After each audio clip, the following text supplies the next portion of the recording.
RJD supremo Lalu Yadav अचानक CM Nitish Kumar से मिलने उनके आवास पहुंच गए। इस दौरान तेजस्वी यादव भी उनके साथ मौजूद रहे।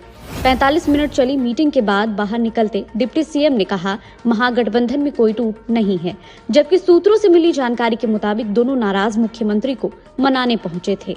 दूसरी तरफ बीजेपी ने भी जेडीयू पर डोरे डालने शुरू कर दिए हैं। तेजस्वी और लालू यादव को मनी लॉन्ड्रिंग केस में ईडी ने समन भेजकर पूछताछ के लिए तलब किया है। 29 जनवरी को डिप्टी सीएम जबकि 30 जनवरी को आरजेडी सुप्रीमो को दिल्ली स्थित प्रवर्तन निदेशालय के ऑफिस बुलाया गया है। 2 अधिकारी शुक्रवार को समन लेकर 10 सर्कुलर रोड स्थित राबड़ी आवास पहुंचे। मुख्यमंत्री नीतीश कुमार चाहें तो बीजेपी की सदस्यता ग्रहण कर सकते हैं। उन्हें ये ऑफर बीजेपी प्रदेश अध्यक्ष सम्राट चौधरी ने दिया है। लालू और नीतीश की मुलाकात पर उन्होंने कहा, कौन किसका पैर पकड़ रहा है इससे मुझे कोई मतलब नहीं है। समस्तीपुर में लेट चल रही स्वतंत्रता सेनानी एक्सप्रेस में टिकट मांगने पर एक महिला यात्री ने टीटीई को पीट दिया। उसके परिजन भी हाथापाई करने लगे। मामला बढ़ता देख जीआरपी ने एक युवक को हिरासत में ले लिया। जमुई में एक ही परिवार के 3 कारोबारियों का गन पॉइंट पर अपहरण कर लिया गया। 6 हथियारबंद बदमाशों ने तीनों को उस वक्त अगवा किया जब वे दुकान बंद करके लौट रहे थे। 2 घंटे बाद ही परिवार को फोन करके 10 लाख रुपए की फिरौती मांगी गई। अगर जेडीयू एनडीए में शामिल होने का प्रस्ताव भेजती है तो हम उस पर विचार करेंगे। अमित शाह का ये बयान बीजेपी की तरफ से नीतीश कुमार को ग्रीन सिग्नल माना जा रहा है। मंत्री अशोक चौधरी ने केंद्रीय गृह मंत्री के बयान पर यह कहते हुए रिएक्शन दिया है कि अमित शाह ने ये कभी नहीं कहा कि जेडीयू के लिए दरवाजे बंद हैं। भागलपुर में पड़ोसी की छत पर पतंग चली गई तो उसने 5 लोगों पर चाकू से हमला कर दिया। सभी एक ही परिवार के बताए जा रहे हैं। बेतिया में गुरुवार की रात 9 बजे अपराधियों ने मिडिल स्कूल के हेडमास्टर की गोली मारकर हत्या कर दी। मृतक की पहचान लखनौता तुर्कबलिया गांव के रहने वाले 42 वर्षीय लाल बाबू सिंह के रूप में की गई है। हम सुप्रीमो जीतन राम मांझी ने अपने सभी 4 विधायकों को 25 जनवरी तक पटना में रहने के निर्देश दिए हैं। लालू नीतीश मुलाकात के बाद उनका ये बयान काफी अहम माना जा रहा है। प्रदेश के अधिकांश भागों में कड़ाके की ठंड और घने कोहरे का दौर जारी है। मौसम विभाग के अनुसार बर्फीली पछुआ हवा के प्रभाव से राज्य में 24 जनवरी तक भीषण ठंड का असर रहेगा। साथ ही न्यूनतम तापमान 10 डिग्री सेल्सियस से कम रहने की संभावना है। न्यूनतम तापमान 7.6 डिग्री सेल्सियस के साथ बक्सर राज्य का सबसे ठंडा स्थान रहा। राज्य के पूर्णिया जिले में घना कुहासा, जबकि राज्य के अधिकांश भागों में सुबह के समय हल्के से मध्यम स्तर का कुहासा छाया रहा। मौसम वैज्ञानिक कुमार गौरव ने बताया कि पटना, गया, औरंगाबाद, कैमूर और मोतिहारी में भीषण शीत दिवस दर्ज किया गया। अगले 24 घंटों के दौरान राज्य का मौसम शुष्क बना रहेगा। राज्य के पश्चिम दक्षिण मध्य भागों के 1 या 2 स्थानों में भीषण शीत दिवस, जबकि शेष भाग के कुछ स्थानों में शीत दिवस होने का पूर्वानुमान है। घना कुहासा राज्य के दक्षिण एवं उत्तर पूर्व भागों के 1 या 2 स्थानों में छाए रहने का, जबकि शेष भाग में हल्के से मध्यम स्तर का कुहासा छाए रहने का पूर्वानुमान है। वहीं घने कोहरे के कारण दृश्यता का स्तर अत्यंत कम होने से राज्य के विभिन्न भागों में सड़क, रेल और हवाई यातायात प्रभावित हुआ है। मौसम विभाग ने अत्यधिक ठंड के कारण लोगों से सावधानी बरतने की अपील की है। विभाग ने आपातकालीन स्थिति नहीं होने तक बाहर निकलने से बचने की सलाह दी है। बिहार पुलिस लगातार साइबर अपराध पर अंकुश लगाने में सफलता प्राप्त कर रही है। एडीजी जेएस गंगवार ने बताया कि लोग राष्ट्रीय साइबर अपराध रिपोर्टिंग पोर्टल एनसीआरपी के हेल्पलाइन नंबर 1930 पर डायल कर अपनी शिकायत दर्ज करा रहे हैं, जिसके द्वारा बिहार पुलिस साइबर अपराध को नियंत्रित कर रही है, जिसकी वजह से बिहार पूरे देश में 10वें रैंक पर है। मुंगेर जिले की पुलिस ने मुफस्सिल थाना क्षेत्र से अवैध हथियार की खरीद फरोख्त के मामले में एक अपराधी को गिरफ्तार किया है। गिरफ्तार अपराधी के पास से देसी पिस्टल, अर्धनिर्मित पिस्टल, मैगजीन, बैरल और बट प्लेट बरामद किया गया है।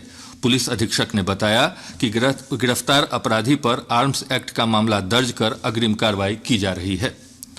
बेगूसराय जिले के बलिया थाना क्षेत्र से 3 अपराधियों ने एक निजी फाइनेंस कर्मी से हथियार के बल पर 48,000 रुपये लूट लिए। पुलिस घटनास्थल पर पहुंचकर मामले की छानबीन कर रही है। अररिया जिले के नरपतगंज प्रखंड क्षेत्र के सीमांत गांव में किसानों की आमदनी और आत्मनिर्भर बनाने के लिए एसएसबी बथनाहा 56वीं बटालियन द्वारा 15 दिवसीय निःशुल्क मशरूम प्रशिक्षण के उपरांत ग्रामीण किसानों को प्रमाण पत्र वितरित किया गया। मुंगेर जिला विशेष न्यायाधीश पॉक्सो एक्ट ने एक दोषी को 25,000 रुपये अर्थदंड के साथ आजीवन कारावास की सजा सुनाई है। अररिया जिले के सिमराहा ओपी पुलिस ने सिमराहा से एक वाहन से 441 लीटर विदेशी शराब बरामद किया है। और प्रधानमंत्री नरेंद्र मोदी ने मोतिहारी, दरभंगा, सहरसा और कटिहार समेत देश के 12 राज्यों में 26 एफएम ट्रांसमीटरों का शिलान्यास किया। साथ ही प्रधानमंत्री 8 राज्यों में 12 एफएम ट्रांसमीटरों का उद्घाटन भी किया। इन एफएम ट्रांसमीटरों से 1 करोड़ 4 लाख लोग लाभान्वित होंगे। इन ट्रांसमीटरों की कमीशनिंग के बाद देश में एफएम कवरेज बढ़कर 65% हो जाएगी। वहीं इसकी पहुंच 78% आबादी तक होगी। प्रवर्तन निदेशालय ने जमीन के बदले नौकरी मामले में राजद अध्यक्ष लालू यादव और उप मुख्यमंत्री तेजस्वी यादव को आज एक बार फिर समन जारी किया। प्राप्त जानकारी के अनुसार जांच एजेंसी ने 29 जनवरी को तेजस्वी यादव और 30 जनवरी को लालू यादव को दिल्ली पूछताछ के लिए बुलाया है। प्रवर्तन निदेशालय के तरफ से उप मुख्यमंत्री तेजस्वी यादव को तीसरा समन दिया गया है। गौरतलब है कि ईडी के तरफ से इस मामले में एक नया चार्जशीट दायर किया गया है। गृह मंत्रालय ने राज्यों और केंद्र शासित प्रदेशों से यह सुनिश्चित करने को कहा है कि सांस्कृतिक और खेल आयोजनों के दौरान जनता द्वारा इस्तेमाल किए जाने वाले कागज से बने झंडों को कार्यक्रम के बाद फेंका न जाए या जमीन पर भी न गिराया जाए। गणतंत्र दिवस से पहले मंत्रालय ने इस संबंध में सभी राज्यों और केंद्र शासित प्रदेशों को पत्र लिखा है। मंत्रालय ने कहा कि ऐसे झंडों का निपटान झंडे की गरिमा के अनुरूप निजी तौर पर किया जाना चाहिए। देश के कोचिंग संस्थानों में अब 16 वर्ष से कम उम्र के बच्चों को प्रवेश नहीं मिलेगा। केंद्र सरकार ने इस संबंध में सभी कोचिंग संस्थानों के लिए दिशा निर्देश जारी किए हैं। नए दिशा निर्देशों के अनुसार भ्रामक वादे करना और अच्छे नंबरों की गारंटी देने पर भी प्रतिबंध लगाया गया है। ये दिशा निर्देश जेईई, नीट, क्लैट जैसी प्रवेश परीक्षा और सभी प्रतियोगी परीक्षाओं की तैयारी कराने वाली कोचिंग संस्थानों के लिए जारी किए गए हैं।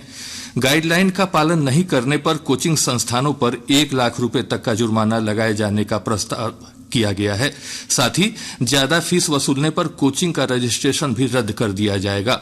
सरकार ने दिशा निर्देश लागू होने के 3 महीने के भीतर नए और मौजूदा कोचिंग सेंटर के रजिस्ट्रेशन का प्रस्ताव दिया है। इसके अलावा राज्य सरकार की यह जिम्मेदारी होगी कि सभी कोचिंग सेंटर दिशा निर्देशों का पालन करें। बिहार सरकार 6 फरवरी को बिहार विधानसभा फाइनेंशियल ईयर 2024-25 का बजट पेश करेगी और इसके एक दिन पहले 5 फरवरी को आर्थिक सर्वेक्षण की रिपोर्ट पेश होगी। राज्य सरकार ने बिहार मंडल का बजट सत्र 5 फरवरी से तय किया है। बजट सत्र के दौरान कुल 17 बैठकें होंगी और सत्र 29 फरवरी तक चलेगा। संसदीय कार्य विभाग ने इस संबंध में आदेश जारी कर दिया है। कांग्रेस अध्यक्ष मल्लिकार्जुन खड़गे ने आज वन नेशन वन इलेक्शन को लेकर बनी हाई लेवल कमेटी के सेक्रेटरी को लेटर लिखा है। इसमें उन्होंने कहा कि देश में एक साथ चुनाव करवाने का कांग्रेस विरोध करती है। यह संविधान की मूल संरचना के विरुद्ध है।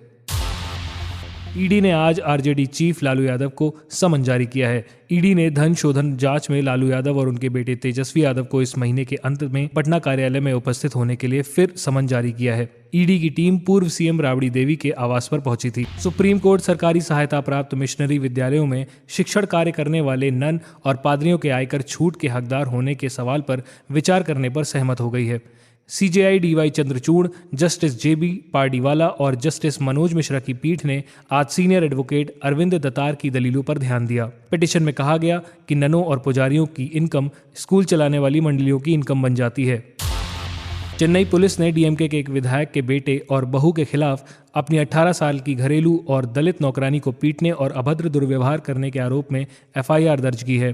डॉक्टरों के मुताबिक इलाज के दौरान युवती के शरीर पर चोट के निशान मिले हैं। इसके फौरन बाद नीलांगराई ऑल वुमेन पुलिस स्टेशन की एक महिला इंस्पेक्टर ने उलंदरपेट अस्पताल का दौरा किया। राम मंदिर को लेकर ऐतिहासिक फैसला सुनाने वाले 5 न्यायाधीशों के अलावा पूर्व मुख्य न्यायाधीशों और प्रमुख वकीलों सहित हस्तियों को 22 जनवरी के लिए आमंत्रित किया है। 9 नवंबर 2019 को तत्कालीन सीजेआई रंजन गोगोई, पूर्व सीजेआई एसए बोबड़े, वर्तमान सीजेआई डीवाई चंद्रचूड़ और पूर्व न्यायाधीश अशोक भूषण और न्यायमूर्ति एस अब्दुल नजीर की 5 सदस्यीय बेंच ने राम मंदिर के निर्माण के पक्ष में फैसला सुनाया था।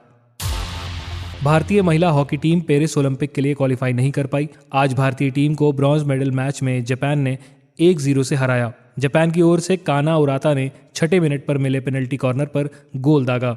उसके बाद भारतीय खिलाड़ी बराबरी का गोल नहीं कर सकीं।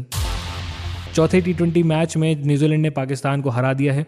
न्यूजीलैंड के क्राइस्टचर्च में आज कीवियों ने 7 विकेट से मैच जीतकर 5 टी20 मैच की सीरीज में 4-0 की अजय बढ़त बना ली है। मेजबान टीम के डेरिल मिचेल और ग्लेन फिलिप्स ने नाबाद अर्धशतक लगाए। पाकिस्तान ने पहले बैटिंग करते हुए 20 ओवर में 5 विकेट पर 158 रन बनाए थे। टारगेट का पीछा करने उतरी न्यूजीलैंड ने 18.1 ओवर में 3 विकेट खोकर जीत हासिल कर ली। इतिहास में पहली बार शनिवार को शेयर बाजार खुलेगा। इसकी वजह यह है कि इस ट्रेडिंग सेशन के जरिए stock exchange disaster recovery site का ट्रायल किया जाएगा। यानी अगर कभी कोई साइबर अटैक होता है या आपात स्थिति आती है तो रेगुलर BSE और NSE विंडो को दूसरे साइट पर आसानी से लाइव शिफ्ट किया जा सके। इसका मकसद मार्केट और निवेशकों में स्थिरता बनाए रखना है। रिलायंस इंडस्ट्रीज लिमिटेड ने आज चालू वित्त वर्ष में तीसरी तिमाही के नतीजे घोषित कर दिए हैं। RIL ने बताया कि अक्टूबर-दिसंबर क्वार्टर में उसे 19,641 करोड़ रुपए का शुद्ध मुनाफा हुआ है। ये पिछले साल की समान अवधि के मुकाबले 10.9% ज़्यादा है। कंपनी को सबसे ज़्यादा प्रॉफिट रिलायंस के जियो वेंचर से हुए हैं।